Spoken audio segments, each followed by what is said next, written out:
once knew a nigga whose real name was William. His primary concern was making $1 million, being the illest hustler that the world ever seen. He used to fuck movie stars and sniff coke in his dreams. A corrupted young mind at the age of 13. Nigga never had a father and his mom was a fiend. She put the pipe down, but for every year she was sober, her son's heart simultaneously grew colder. He started hanging out, selling bags in the projects, checking the young chicks looking for hit and run prospects. He was fascinated by material objects, but he understood money never bought respect. He built a reputation cause he could hustle and steal, but got locked once and didn't hesitate to squeal. So criminals he chilled with didn't think he was real. You see, me and niggas like this have never been equal. I don't project my insecurities on other people. He fiended for props like addicts with pipes and needles, and so he felt he had to prove to everyone he was evil. A feeble-minded young man with infinite potential, the product of a ghetto-bred capitalistic mental. Coincidentally dropped out of school to sell weed, dancing with the devil, smoked until his eyes would bleed. But he was sick of selling trees and gave in to his greed.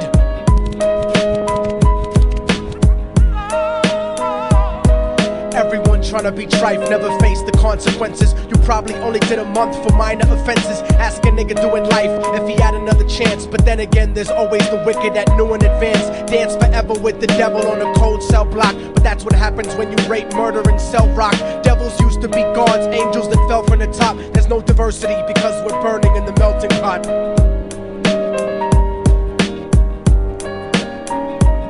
So Billy started robbing niggas, anything he could do to get his respect back in the eyes of his crew. Starting fights over little shit up on the block. Stepped up to selling mothers and brothers to crack rock. Working overtime, making money for the crack spot. Hit the jackpot and wanted to move up to cocaine, fulfilling the Scarface fantasy stuck in his brain. Tired of the block niggas treating him the same.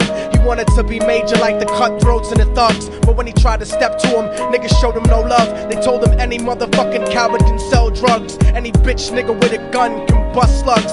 Any nigga with a red shirt can front like a blood.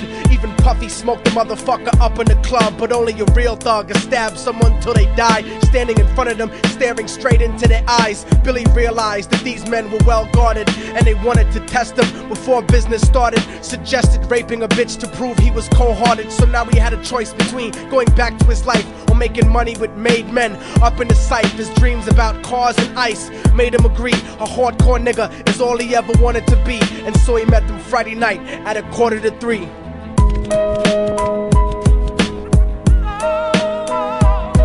Everyone tryna be trife, never face the consequences. You probably only did a month for minor offenses. Ask a nigga doing life if he had another chance. But then again, there's always the wicked that knew in advance. Dance forever with the devil on a cold cell block. But that's what happens when you rape, murder, and sell rock. Devils used to be gods, angels that fell from the top. There's no diversity because we're burning in the melting pot.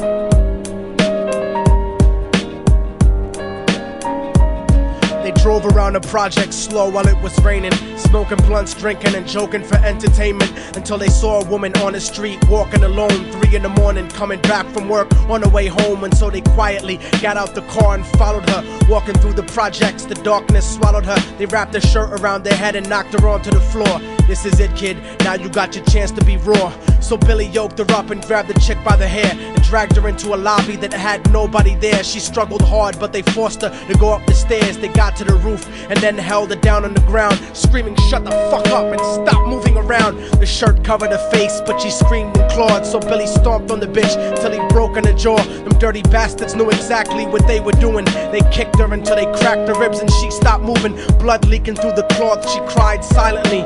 And then they all proceeded to rape her violently. Billy was made to go first, but each of them took a turn, ripping her up and choking her until her throat burned. Her broken jaw mumbled for God, but they weren't concerned. When they were done and she was lying bloody, broken and bruised, one of them niggas pulled out a brand new 22.